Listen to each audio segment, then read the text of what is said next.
thanks to Nick Clark there, who helped with my PowerPoint. I am incompetent when it comes to using these sorts of things. Is this thing on? Can you all hear me okay? Okay. I am going to not take advice that was offered to me by someone who once said that a closed mouth gathers no feet. I may gather some feet today. And I'm going to be talking generally about the UN. I don't know how much about the UN most of you students know. If I was giving this talk back in 1945, you would have known a lot about it if you were here. Today the UN is kind of an afterthought. When I say an afterthought, there's a very, very good book about the early stages of the Cold War that was written by a top-notch historian a few years ago. And the book is about 550 pages. When I checked out the UN section in the back of the book, I found there were five very, very brief index references to the UN, and I think it says something about the degree to which, in some ways, the importance of the UN has really faded over the years. I'm going to hope that I get this PowerPoint thing right here, because I'm just going to be manually, moving from slide to slide. Okay. I tend to read my talks. I'll interrupt myself every so often. I certainly will welcome questions at the end of the talk, and I'm not quite sure what's going on with this thing. All right. I'm having trouble lifting this up. Maybe I ought to work out a little bit more. Look, in 1945, FDR, Franklin Roosevelt, and Harry Truman voiced their own support, and I mean really deep support for the UN. FDR died in April of 1945.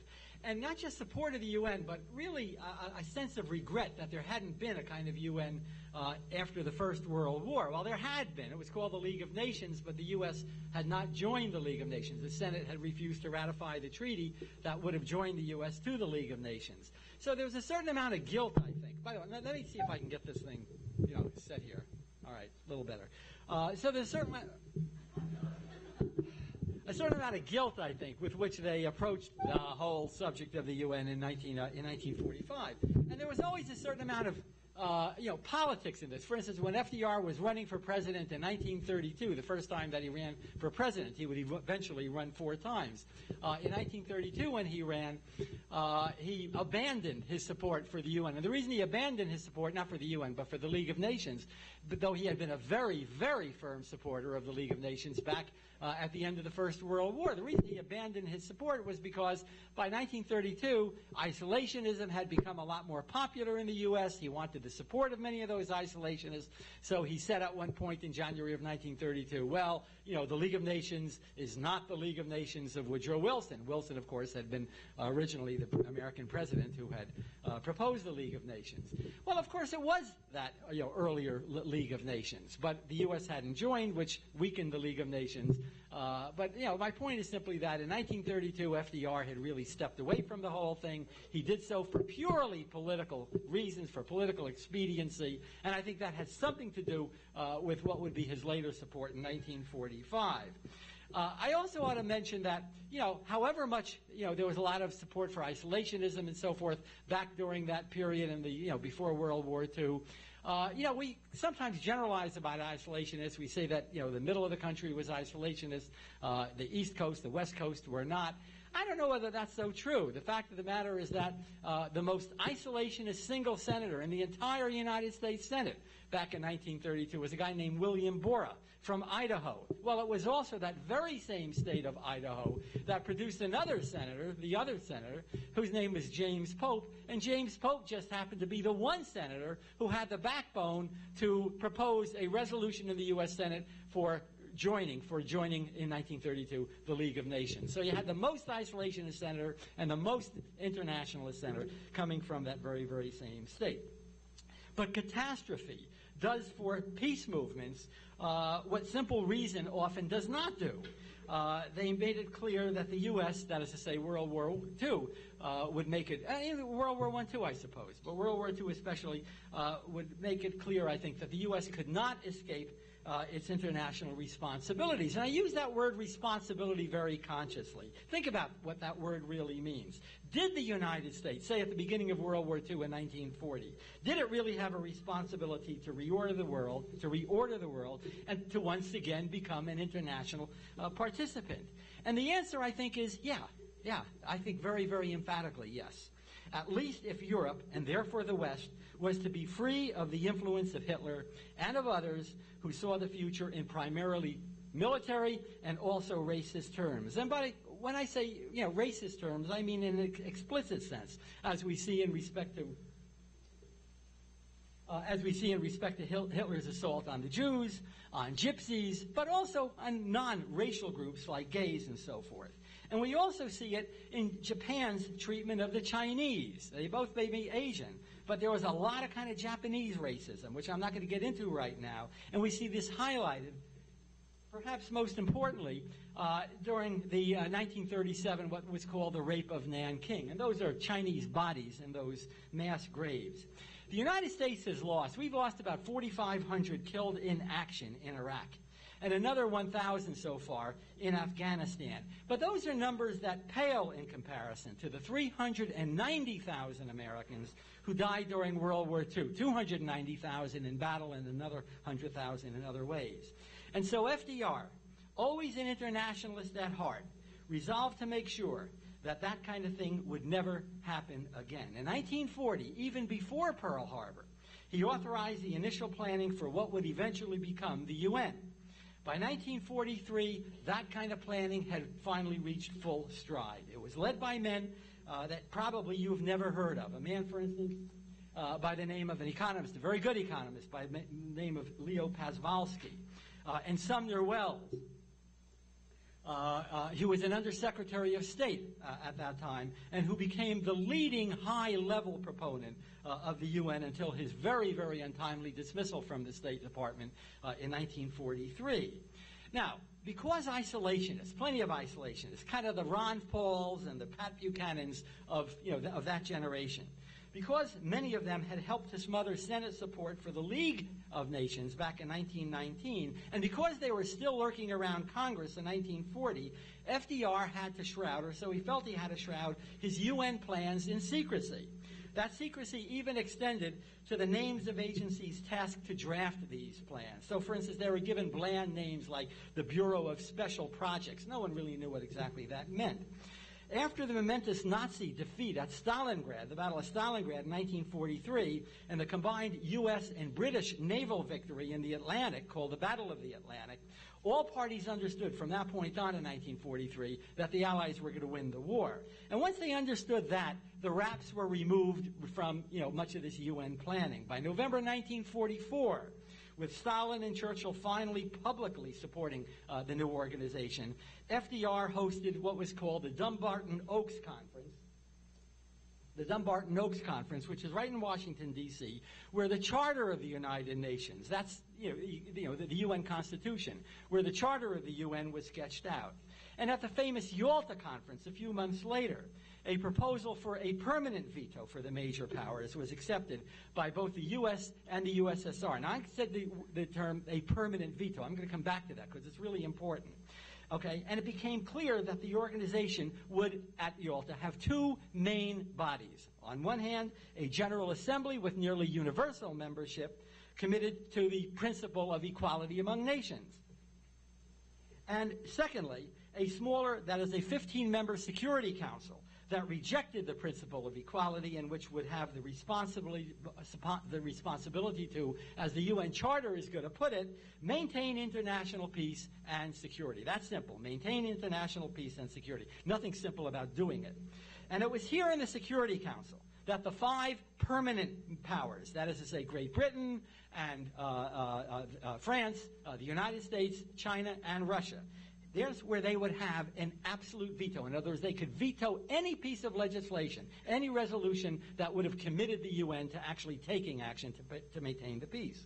And that's very, very important. And it's the reason, it's the reason more than any other single element in the whole story that I'm going to tell you, why the UN ultimately failed in terms of its fundamental collective security work. Okay, and I'll come back to that also. But I don't want to assert that the UN's failure in collective security results only from that veto. I equally want to stress that without the veto, which the USSR employed hundreds of times between 1945 and 1970, when it was in a minority on the Security Council, and which the United States, I might add, also exercised hundreds of times since 1970, when our country has become a member of that minority.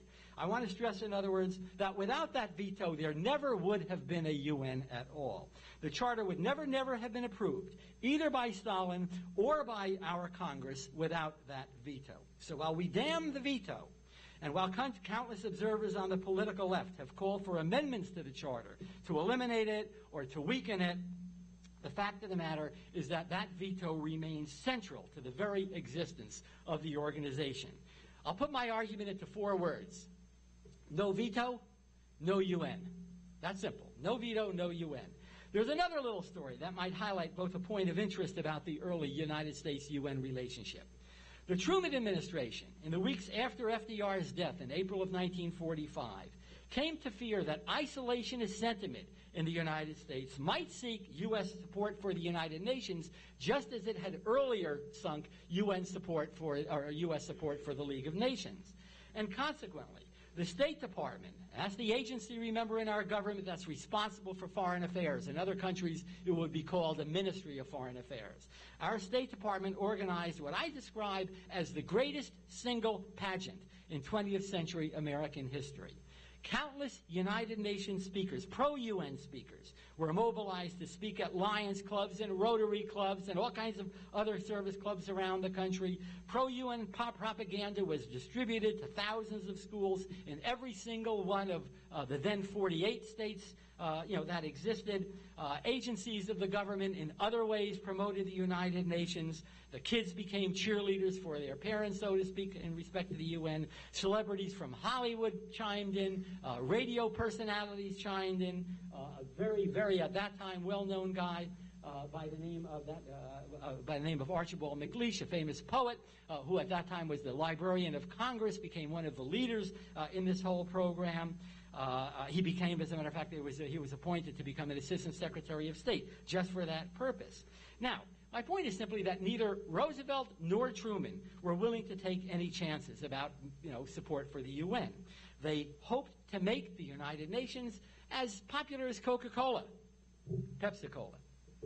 And they succeeded. They succeeded in the sense that the Senate would ultimately support U.S. membership in the UN by a very, very substantial margin. But beware of victories, because history is often ironic. What Truman and Roosevelt had done was to raise expectations about the United Nations to unrealistically high levels. Truman would say again and again and again that World War II was a result of America's absence from the League of Nations. Future peace, he argued, depended on American membership in the new United Nations. And the expectation was that U.S. membership would bring about what Woodrow Wilson had sought a quarter of a century earlier, namely a world without war. Yeah. Within 2 years, the Cold War had replaced the Hot War, with about 43 of the 51 UN members voting reliably with the United States on Cold War issues. The Soviets resorted to protecting their own interests by vetoing UN resolutions. Remember, they had that absolute veto on some issues, like the creation of the new state of Israel in 1948. The United States and the Soviet Union actually voted together. But those were the exceptions on most issues, including UN resistance to North Korea's 1950 attack on South Korea. Russia, by the way, had not vetoed that only because the Russians were boycotting the United Nations at that moment. Okay, they split. And on all other issues, on most other issues, the U.S. and the Soviets split. U.S. and Soviet diplomats, I might add, rarely even talked to each other at the United Nations during those years. The veto rendered the United Nations almost completely useless during the Vietnam War. Likewise, when the Soviets fought in Afghanistan during the 1980s. When the UN did play an important role during the Cold War, it was in those rare instances when the U.S. and the Soviet agreed. I've already mentioned their common support to create Israel. I'd also mention their combined opposition to a British-French invasion of Egypt in 1956. Whoops, that's the creation of Israel.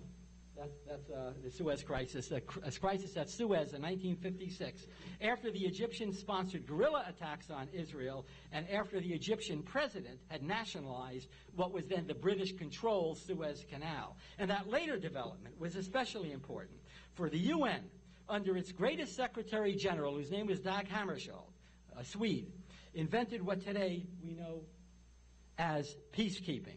In other words, the use of UN troops, of what we call blue helmets, to separate potentially warring parties in order to maintain the peace. In fact, peacekeeping really emerged out of the office, not of the Security Council, where it should have emerged, but out of the office of the Secretary General. And it was blessed by the General Assembly, again, not the Security Council, since England and France, both being permanent members of the Security Council, would have vetoed any resolution for peacekeeping had they had the opportunity. Since 1956, UN peacekeepers have been employed in nearly 70 disputes in places that most of us could not even identify on a map. Rarely have U.S. or Russian troops been involved in peacekeeping. Occasionally, yes, but most of the time, no. To the Russians, American involvement in those kinds of operations would have been about as welcome as the bubonic plague. And the U.S. has felt the same thing about Russian troops in reverse.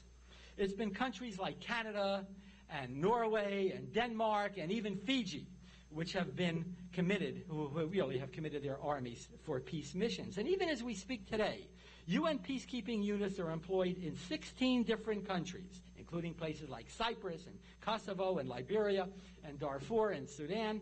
About 88,000 peacekeeping troops are currently employed abroad at a cost of about $5 billion. In 1956, when it was begun, I should say since 1956 when it was begun, over 130 different countries have contributed troops to peacekeeping.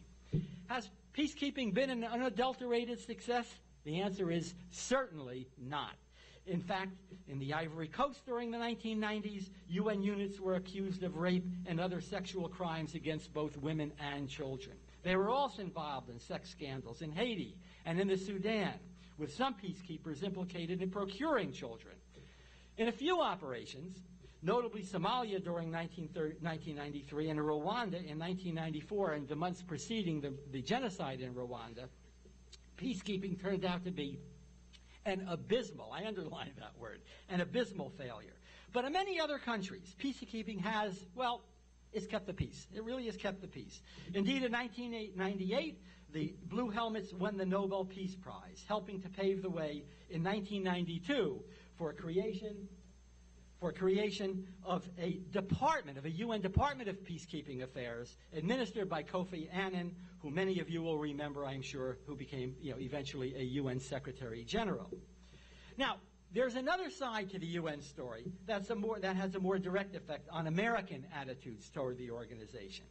As already noted, the American love affair with the UN is traced back to that national pageant in 1945. Unfortunately, the UN did not, and in fact, I'd argue the UN could not have lived up to its advance billing. The UN was given no air force. It was given no army. It had no real power of its own. And so, as I think, with a lot of marriages, the love affair cooled, especially after Richard Nixon became president in 1969. Now, two things explain this, or maybe help to explain it. For one, the process of decolonization, which I consider to be the most important single development on the international stage during that period of history. In other words, back during the 1950s and the 1960s.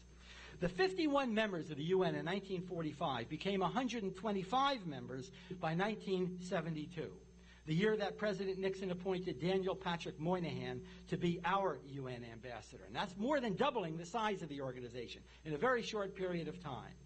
Colonies like Britain's India and the Dutch East Indies were granted independence during the 1940s. But decolonization really spread up after 1957. After 1957, when the Gold Coast became Ghana, literally scores, of other former colonies then became sovereign states enjoying UN membership. As early as 1959, The United Nations General Assembly passed its famous resolution on decolonization, with the U.S. first opposing it, and then we reversed our position and we supported it. And why did we reverse our position? Because we knew that during the Cold War, that kind of opposition to the decolonization resolution was a kind of gift to the Soviet Union. Okay, so we reversed ourselves. Regardless of U.S. support for this resolution, these new states had their own agenda. Unlike the majority of old members, they were not American allies. They viewed the European countries as well as the United States as imperialists. And they emphatically let us know what they thought of that, especially during our very unpopular war in Vietnam. When 77 of those non-aligned countries formed an alliance within the United Nations in the 60s, they became known as the Group of 77. Today, that Group of 77, they still continue to use the same name. The Group of 77 has 130 members. That's a substantial majority of the United Nations. Total membership is 192. Nor did they much find wrong with Palestinian terrorism. When the Palestinians massacred Israeli athletes at the Munich Olympics in 1972, many of these new anti-colonial governments sympathized with the Palestinians, disregarding entirely the fact that, well, the Jews also had historic rights to, that area of the Middle East, just as the Palestinians did. And when the Arab states the following year imposed an oil boycott,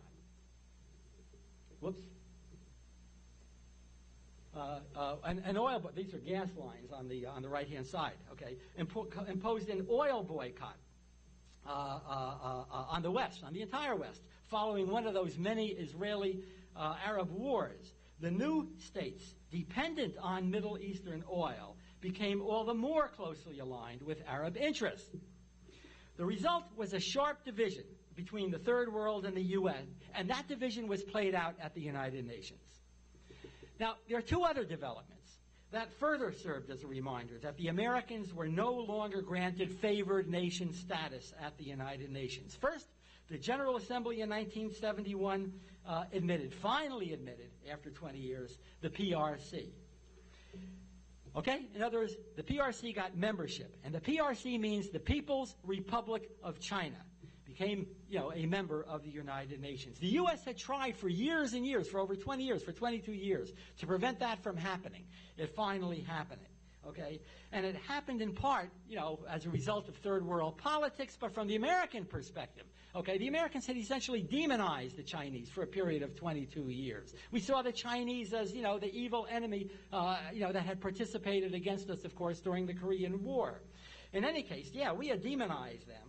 And when the General Assembly finally voted in favor of Chinese membership, some third world delegates, and I mean this literally, not figuratively, but literally, danced in the aisles, including a man, for instance, by the name of Salam Salam from Tanzania. He was a very, very capable diplomat, but he was also very anti-U.S. And when he was proposed as a Secretary General during the Bush administration, the first Bush administration, the U.S. made absolutely certain, based on what had happened in 1971, to sabotage his candidacy. In any case, that dancing was a kind of, rubbing salt into a wound. And 3 years later, ancillary UN bodies proposed two things that finally led some American lawmakers to propose withdrawing from the UN and even kicking the United Nations out of New York. For one, UNESCO. UNESCO means the United Nations Educational, Scientific, and Cultural Organization. UNESCO proposed a new information order that would give every country the right to control information that was disseminated inside and outside of its borders, meaning sayonara to any meaningful press freedom. And if that wasn't bad enough from the American perspective, the UN Committee on Trade and Development considered creating what was called a new international economic order. And that was a system that was mainly championed by a dependency theorist, an Argentine by the name of Raul Prebisch, who favored transferring wealth from the first world, that's us, okay, to the third world. Now, had his plan been implemented, it would have established a strict system of price controls on products mined or produced in the third world. It would have limited Western ownership of resources in the Third World. It would have curtailed Western investment in the Third World. And it would have dramatically changed tariff policies that historically had favored, the Western countries, the more developed countries. Now, some of you in this room, I'm guessing, have studied dependency theory. So had some Americans in the Department of Commerce and in the World Bank and in major American banks. And they didn't like dependency theory one little bit. Now, this sort of proposal, combined with the rhetorical excesses of the new governments represented at the U.S., in other words, the U.S. bashing that was going on, led to an American backlash. Daniel Moynihan, who at that time was the U.S. Representative at the United Nations, he'd eventually be a senator from New York State, he went on the attack, suggesting that countries receiving millions of dollars in American aid might better watch their language if they wanted to continue getting that aid. And all of this dovetailed with two other developments. One was rank corruption, simple corruption in a number of UN agencies. Some UN officials treated those agencies as they did their own treasuries. The most notorious was a Kenyan by the name of Mabo, who was corrupt. He was very anti-Western, but he was also the chief of UNESCO. He became a poster boy for UN corruption, and really, in a more general sense, what was wrong with the UN during that period. And it wasn't just corruption. There were more substantial issues, including the 1975 General Assembly resolution that equated Zionism with racism and was backed by some of the most repressive governments on the face of the earth. And for many Americans, that really was the last straw. The U.S. during the next few years would even suspend its membership in a number of UN agencies, including UNESCO and the International Labor Organization and the International Agency for Atomic Development.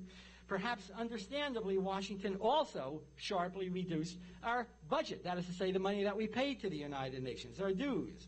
And the simple fact of the matter was that the United Nations could simply not exist without American dues. In 1945, the U.S. had contributed 40 cents for every $1 that the UN spent. By the mid-'70s, the American share of that budget had fallen in percentage terms to 30%. When, during the Reagan years, the U.S. stopped paying dues altogether, the United Nations could no longer afford to ignore Washington in those terms. Now, one writer called this the twilight of American internationalism. And to understand why, I think we got to understand something not only about the United Nations, but also about the United States. There are some developments, in other words, that I think help explain that loss of interest and that loss of support for the UN. And those things included, number one, the American defeat in Vietnam. The American, by the way, these are the last Americans as well as Vietnamese who are leaving Vietnam following our departure, at the time of our departure in 1975. The American defeat in Vietnam. Until Vietnam, most Americans remain optimistic about the degree to which we, as Americans, could shape the world in our own image, whether through the UN or independent of the UN. After Vietnam, that myth died, okay? That notion that we had that kind of influence really died. Number two, the Arab oil boycott of the early 1970s and the Iranian Revolution of 1979 both reminded many Americans of the limits of American power. The U.S. could not impose its will on the rest of the world, certainly not with impunity. And to try to do so would incur some very, very substantial costs. And that boycott, oil boycott was one of those things. Thirdly, the stagflation of the 1970s and the serious recession of the early 80s. Those things turned attention from the world outside of our borders to the world within our borders. Economic stress, as we know today, economic stress almost always heightens nationalism and maybe even isolationism.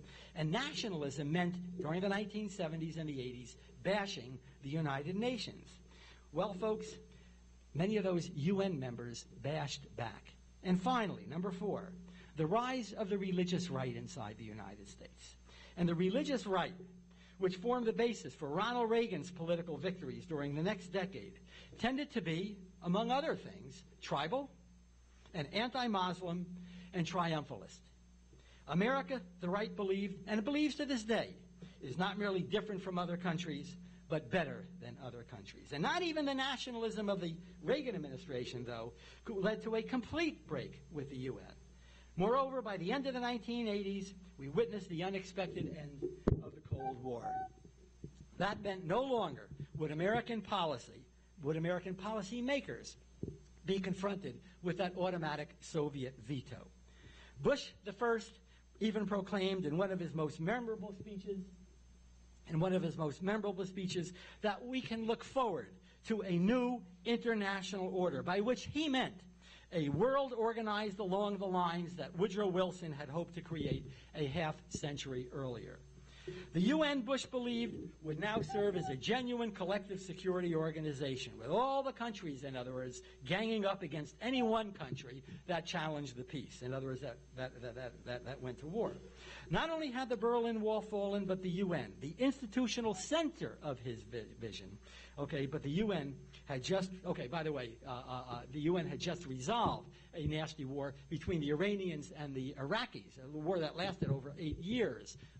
So that and the end of the Cold War, the end of the fall of the Berlin Wall, suggested that the UN might actually reach the possibilities that it had been originally designed to meet.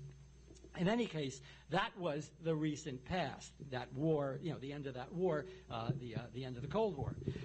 The future, however, would be in Iraq, the cradle of civilization, where Saddam Hussein's invasion of Kuwait in 1990 gave Bush an opportunity to test his own beliefs. Less than 6 months after the Iraqis captured Kuwait's very, very rich oil fields, Bush and our European allies had organized a vast coalition to teach Saddam a lesson. To teach him a lesson. This UN-approved action turned out to be less a war than a mass lynching bee. In February of 1991, 6 weeks after combat began, Saddam surrendered. That's a photo of him a little later, when he was captured. The UN had blessed Bush's effort, and Bush, if not the American public, blessed the UN. Okay, now I want to shift gears. This thing is driving me nuts. I want to shift gears for a few minutes before I return to the U.S.-UN story. I want to say something about 2 UN officials and also a development at the UN, which may be as important as anything that I have said up to this point. One official is a guy I mentioned before, namely Dag Hammarskjöld. I consider him to be not only the greatest of the UN Secretary Generals, I consider him to be one of the greatest citizens of this planet during the entire 20th century. He served as Secretary General from 1953 until 1961, when he died in a plane crash trying to settle a civil war, to resolve a civil war in the Congo. It was Hammarskjöld who took ownership of previously neglected clauses in the UN Charter so that the Secretary General could initiate action that the great powers almost certainly would have opposed had they had their own way. For instance, and by the way, I think for reasons that you can figure out, we want a Secretary General who's compliant. And the Soviets wanted a Secretary General who was compliant with with their interests. And what they had with Hammarskjöld was a guy who was not compliant at all. And by the way, the fellow that we have right now as Secretary General is very compliant. He's a non-entity as far as I'm concerned. He's such a non-entity that I would guess that 95% of you in this room right now do not even know his name. Evidence? If you know his name, would you raise your hand? Well, maybe 90% of you. In any case, Hammarskjöld made the UN into a genuinely independent player on the international stage. And I'll offer an example of why I say this. In 1960, when the Belgians departed from the Congo as part of that decolonization process, anarchy broke out. Anarchy broke out in the Congo. And it threatened not only the lives of the remaining Europeans who were there, mainly Belgians, but also control of some very, very rich mineral deposits that both the United States but also the Soviet Union coveted. Hammarskjöld, on his own initiative, invoked the Charter's Article 99 to force the UN to address this issue.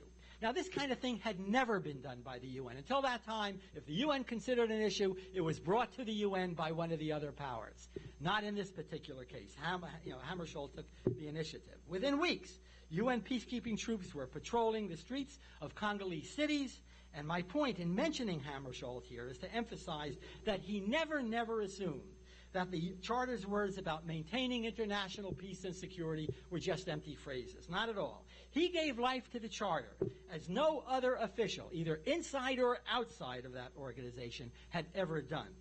Observers who criticize the UN for being just an instrument of American foreign policy, as is often the case until 1953, would never say that again. After 1953, that was certainly not the case.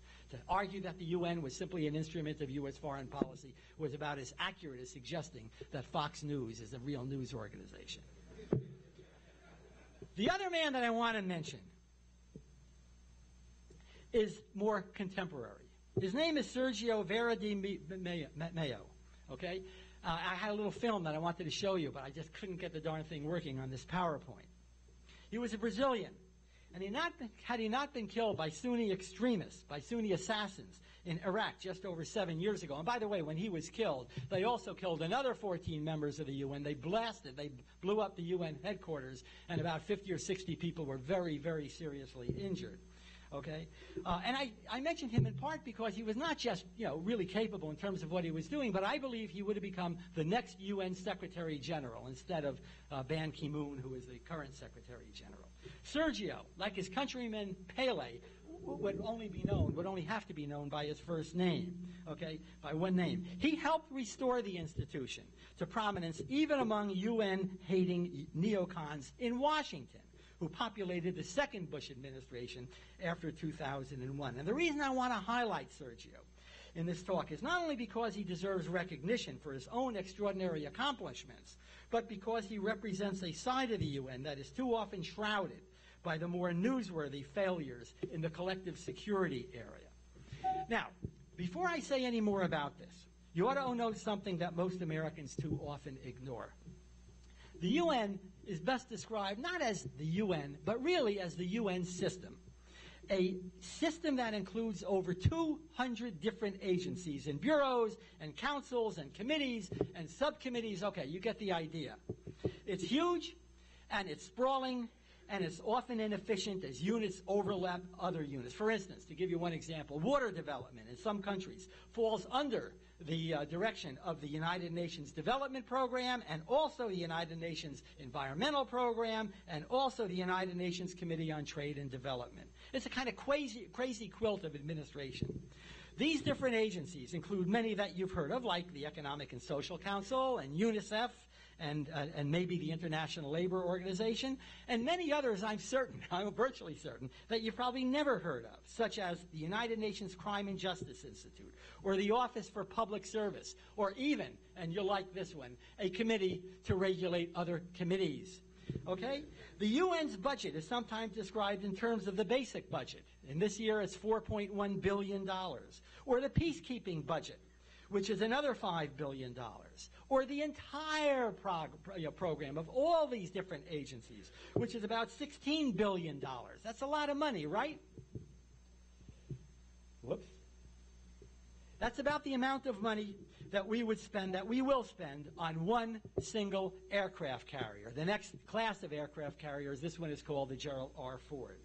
And what this suggests is that the greater part of the United Nations is not summarized by what happens in the General Assembly and in the Security Council, but rather in what happens in the specialized agencies.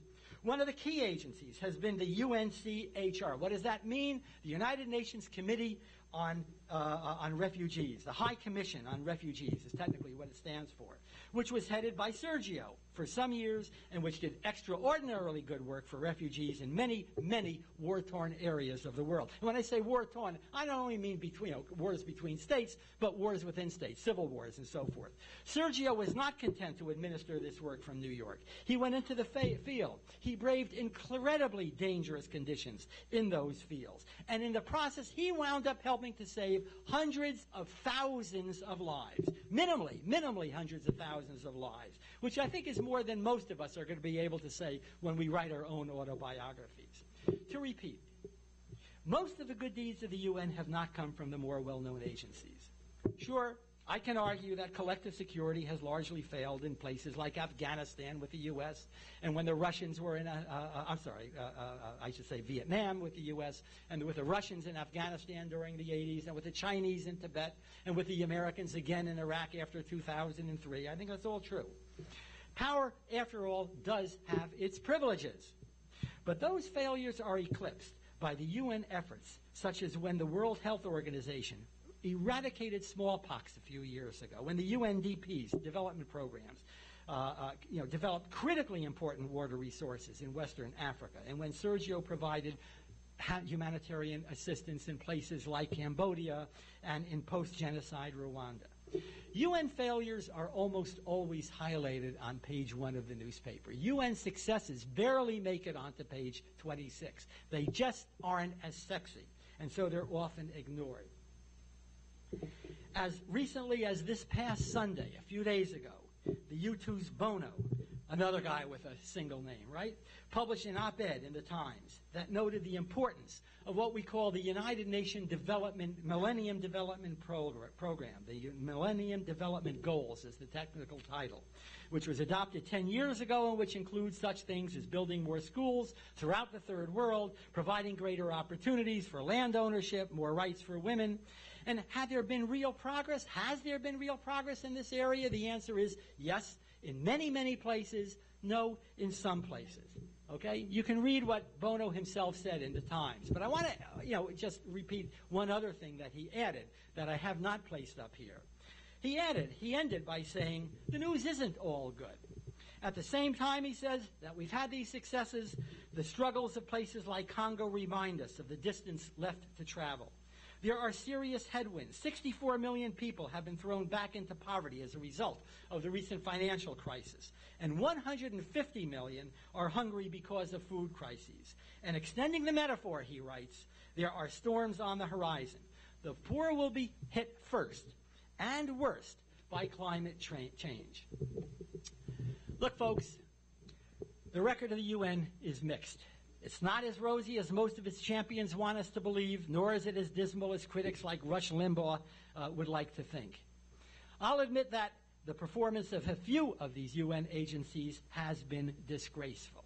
Think, for instance, of the UN Commission on Human Rights that became little more than a propaganda agency for countries like Syria and the Sudan, which have sought to obscure their own pathetic human rights records by targeting alleged abuses by one of the few democracies in the Middle East, namely Israel. The Human Rights Council is the same agency that helped to sponsor the 2001 Durban Conference on racism, a conference that did not, in fact, discuss racism at all. It only discussed Israeli activity in the West Bank. With apologies to Shakespeare and even to those of you who smoke Marlboros, a skunk, a kind of agency skunk by any other name is still a skunk. And I say that because the UN Human Rights Commission changed its name to the UN Human Rights Council, as if somehow or another that was going to obscure its activities. Like Philip Morris changing his name to Altria. Somehow they thought to hide some of their own work. But my point, okay, is really that the story of the UN contains much more than just some of these bad apples. And that's why I want to note two final developments before I conclude. From my perspective, both are central to any conversation that we should have as to whether or not we should love or whether or not we should leave the United Nations. In part, I'm going to contend that it's unfair to damn the UN for inaction when the real inaction was dictated by the United States and the Russians and the other major powers who controlled either the veto or who control the UN's budget. For instance, when the Serbs in 1999 initiated what was close to a genocidal policy in Kosovo, which is just south of the former Yugoslavia, the Russians, which was Serbia's main ally in that part of Europe, announced that they would veto any UN economic or military sanctions against Serbia. And yet, we were then faced with one of two choices. Either the Muslim residents of Kosovo would be ethnically cleansed by the Orthodox Catholic Serb soldiers, or the United States and other NATO allies would have to intervene without authorization. And because I'm a historian, I enjoy 20/20 hindsight. So I know what happened. What happened, of course, was that the NATO countries, including the United States, intervened without UN organization. And I might add that that was generally applauded by the countries in Europe, including countries, every one of which were UN members. At least the UN was given a kind of face-saving grace when the UN was given a kind of post-invasion role, that is after the war had ended. And then there was 9/11. The initial UN response was highly supportive of American aims, not only by denouncing the attacks, but by affirming the right of self-defense and pledging to, quote, take all steps to defeat terrorism. The resolution affirmed that terrorists and their supporters would be legitimately targets of retaliation. 60 days later, we used that authorization to attack al-Qaeda bases in Afghanistan. But Iraq proved to be another story. Here the UN did not offer the Americans the kind of applause that Washington had received before the first Gulf War back in 1991. Nor did it give that kind of support to the U.S. in Afghanistan. In 1991, the White House had received support from the Security Council before the White House approached Congress for a kind of surrogate declaration of war against Iraq. In 2003, the French made it clear that they would veto any call for military action. Indeed, so emphatic were the French that the Americans never even bothered to submit a resolution for activity to the United Nations. Of course, the failure to get UN support did not prevent hostilities. What I want to emphasize, however, is that without Council support, the war never achieved either legitimacy or legality. And although the State Department and the White House would claim that earlier Security Council resolutions had in fact given us the legitimacy we needed, that was actually nonsense. We just didn't have that support, and we don't have it to this very day. In reality, a strategy designed to confer legitimacy, initially going to the Council, or the intention to going to the Council, wound up in the final analysis making the war, making it appear even more illegal and more illegitimate than it otherwise might have appeared. And finally, I want to note an unrelated development that I believe is of enormous importance to any understanding of the United Nations these days. When the founders of the United Nations drafted the Charter in 1945, they assumed that the primacy of the state. In other words, they assumed that the state within the international community is the most important single unit of anything. In fact, collective security was intended to be nothing more, nothing less than a way for states to defend themselves against other states. What went on within states was of no concern to the United Nations, not even genocide. Today, however, a new concept is emerging at the United Nations and as a result of a lot of work of the United Nations. Okay? And this new concept is kind of sneaking up on us. I think most people, in a sense, are even unaware of it to this day. It's called human security rather than collective security. Collective security protects states from outside aggression. Human security protects the people living within states, even at times protects them from abuses inflicted by their own governments.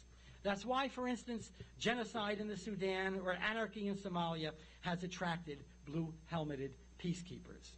There's plenty of resistance to this, especially in the U.S., where Washington has refused to ratify some of the most important UN-sponsored agreements in the last few years, including things like the Kyoto Accord and the International Criminal Court and things like that.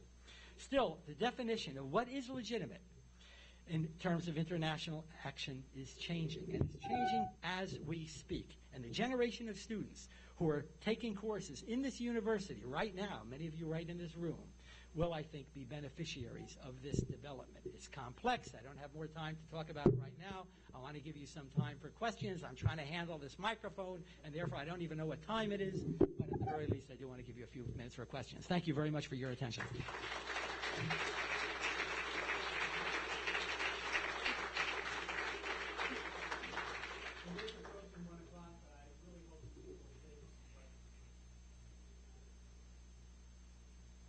I didn't come here for all of you people to agree with me. Yeah, David.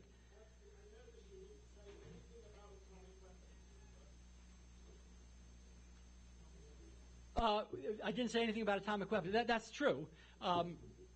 And if I have to plead guilty, I will. By the same token, hey, I just had a lot of things I wanted to say, a lot of other things I didn't say either.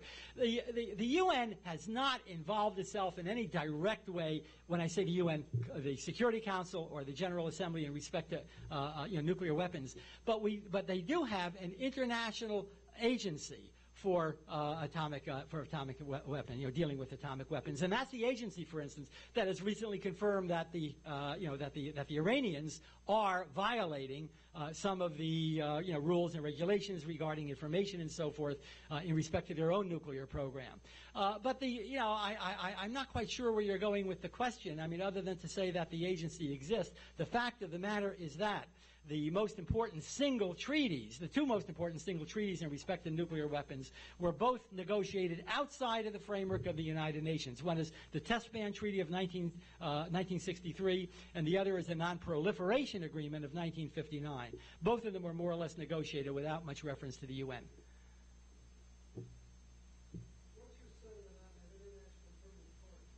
I think that the U.S. should join the International Criminal Court. There are the argument against the International Criminal Court on the part of the American right is that it's going to be used in order to prosecute and to punish, penalize American soldiers in places like wherever, Iraq, Afghanistan, or whatever.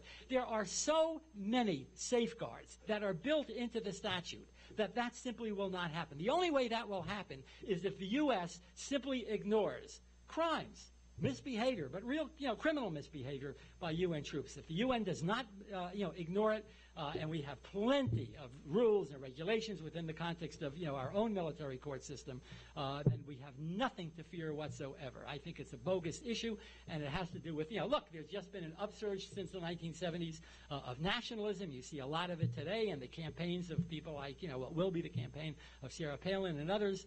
And the U.S. has not, in fact, not only have we not, joined the criminal court, we have refused to endorse, to sign the landmine treaty, poison gas treaty, the chemical warfare treaty, the biological warfare treaty. We have largely, in recent years, simply walked away from our UN responsibilities. And frankly, I think that's